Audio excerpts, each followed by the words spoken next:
Olá, pessoal. Dando continuidade ao tópico de aula sobre intercorrências obstétricas, nós vamos falar sobre descolamento prematuro de placenta. Então, o que vem a ser descolamento prematuro de placenta, ou DPP, que é a sigla, né? De descolamento prematuro de placenta. Então,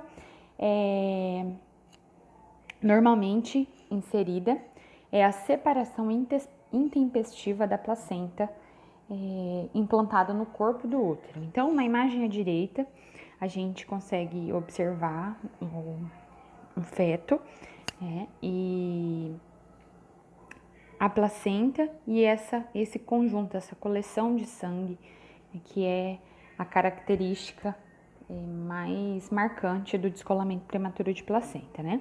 Então, vai acontecer o deslocamento intempestivo da placenta antes do nascimento do feto. Então, isso acontece no momento inadequado, né? Quando o feto não está pronto para o nascimento. Geralmente, em gestações de 20 semanas ou mais. Então, já é num período mais tardio da gestação. A DPP incide, então, em 1% das gestações e é a causa mais importante de sangramento vaginal. Mas vai acontecer geralmente no segundo período da gestação, na segunda metade da gestação. Então, lá na ameaça de aborto, a gente vê que um dos sinais característicos e marcantes dessa intercorrência é o sangramento. Disse que um sangramento durante o período gestacional é anormal. Aqui na DPP também. Um dos principais sinais é o sangramento. Vai acontecer especialmente entre a 24ª e 26ª semana. A mortalidade materna é de 0,4 para cada 1.000 casos e a morte perinatal é em torno de 12%, tá? Então, a morte do feto acontece em 12% dos casos. A mortalidade perinatal é consequência da asfixia intrauterina e da prematuridade. Então, quando eu tenho um quadro de DPP, eu tenho um descolamento dessa placenta, um comprometimento da superfície de trocas, né, entre a mãe e o feto, de trocas de oxigênio e de nutrientes. Então, isso vai causar um quadro de asfixia. E nos casos que o feto tem viabilidade, em torno de 24 a 26 semanas ou até 30 semanas, há uma possibilidade, né, de realizar o parto. Só, no entanto, eu vou ter um parto prematuro. Então, por ser um parto prematuro, eu tenho um risco maior desse recém-nascido vir a morrer, né? Ou apresentar sequelas neurológicas. Quais são as principais causas, né, da DPP? Disse que a causa pode ser por traumas, tabagismo, uso de cocaína, gravidez múltipla, hipertensão, pré-eclâmpsia e idade materna avançada. A hipertensão é um fator de grande relevância que está geralmente associado a 20 a 30% dos casos, tá? Então, por isso que é importantíssimo lá na atenção primária a gente fazer a investigação, valorizar quadros hipertensivos, tratar, acompanhar adequadamente as gestantes, porque a hipertensão ela pode vir a acarretar situações mais complexas, dentre elas o descolamento prematuro de placenta, tá? Então a DPP ela inicia-se com um sangramento. Então observem na figura do lado esquerdo, a gente tem a placenta implantada, né? E logo atrás da placenta a gente tem uma coleção de sangue. Então inicia-se com um sangramento no interior da decídua. Lembra lá dos anexos embrionários, a gente estudou que é a decídua, acarretando a formação de um hematoma. Então formou-se um hematoma. E na formação desse hematoma pode ocorrer o deslocamento abrupto da placenta do seu sítio normal de implantação, tá? Então, o sangue vai ficar represado, se coagula atrás da placenta, desenvolvendo um hematoma retroplacentário. Em cerca de 80% dos casos, o sangue se desloca ou rompe as membranas e flui para o exterior, e aí vai aparecer o sangramento vaginal, tá? Vai ter então uma hemorragia externa, esse sangue vai ficar aparente.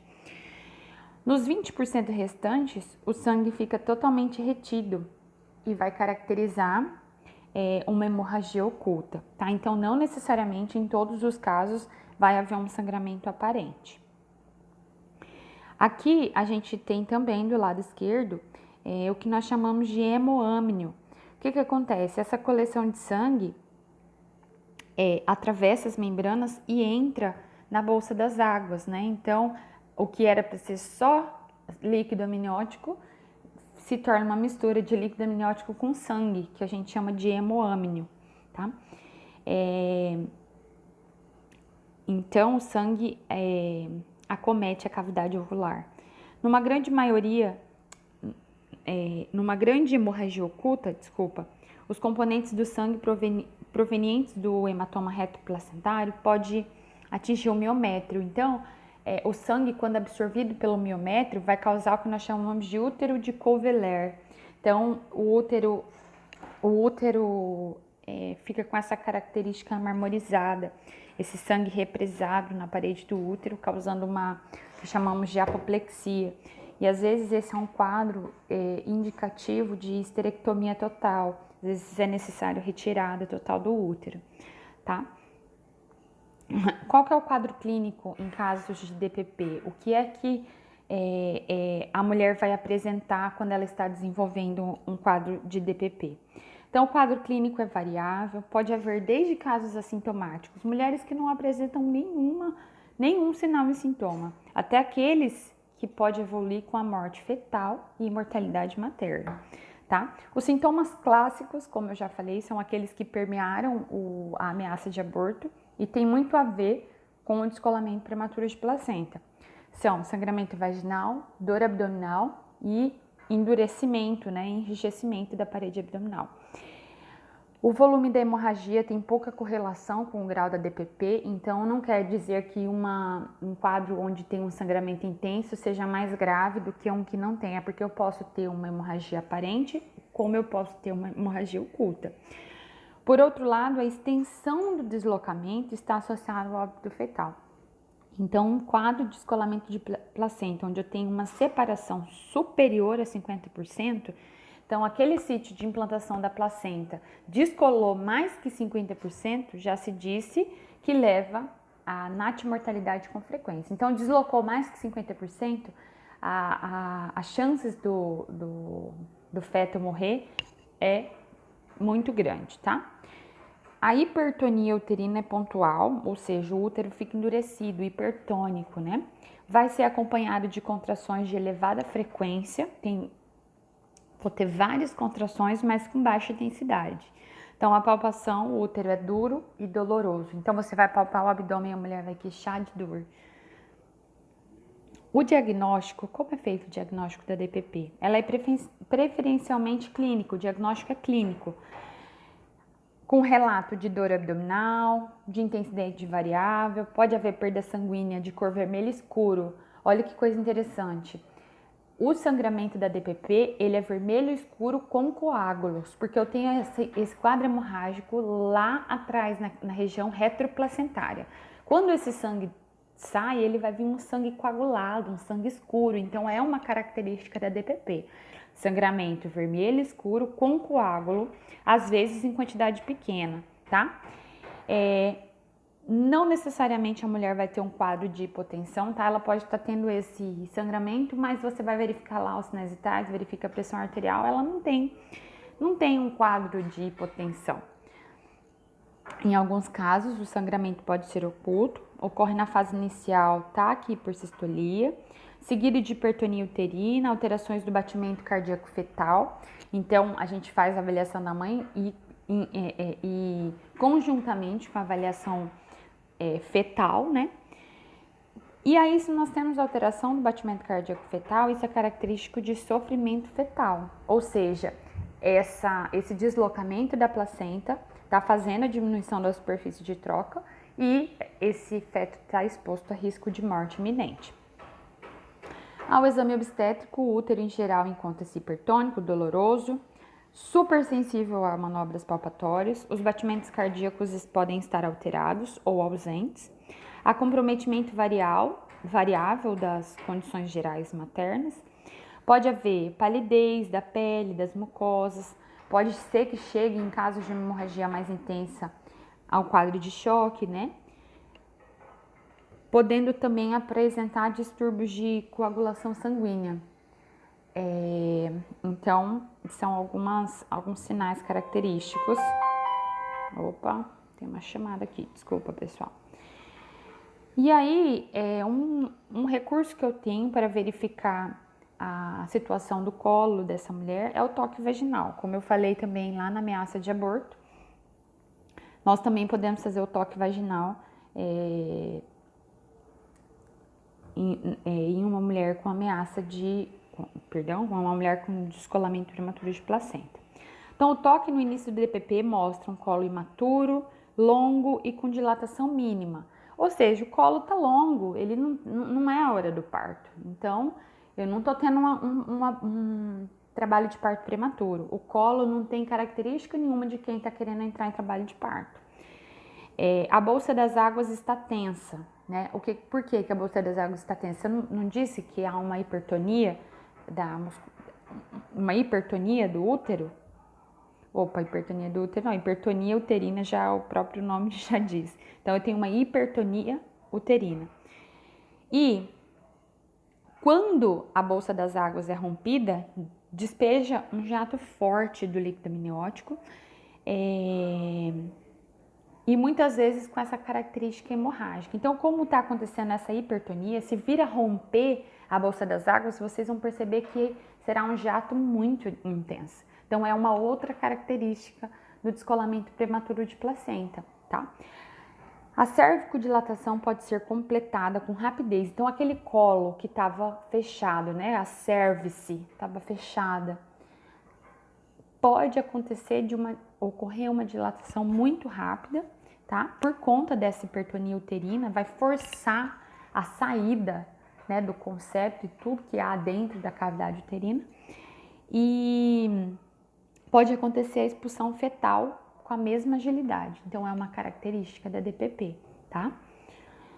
Qual que é o tratamento, né? O tratamento, ele depende da extensão do descolamento, né?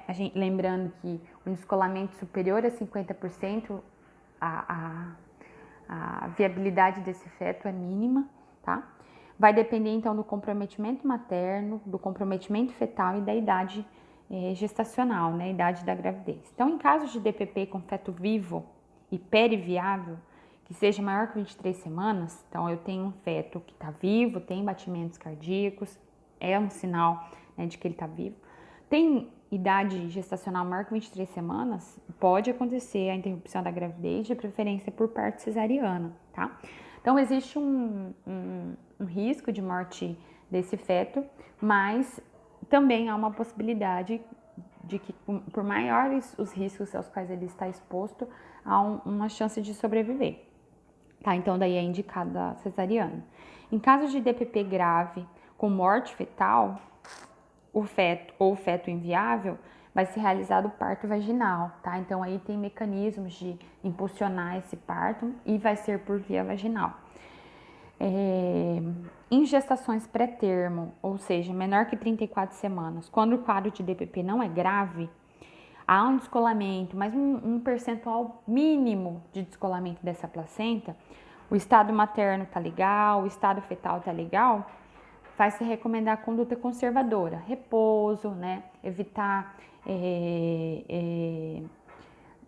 traumas, situações que podem aí contribuir para o avanço desse deslocamento. Então, geralmente a mulher vai ficar em repouso absoluto, né? Tomando todos os cuidados. E aí vai ser feita a vigilância contínua, né, das condições maternas e fetais.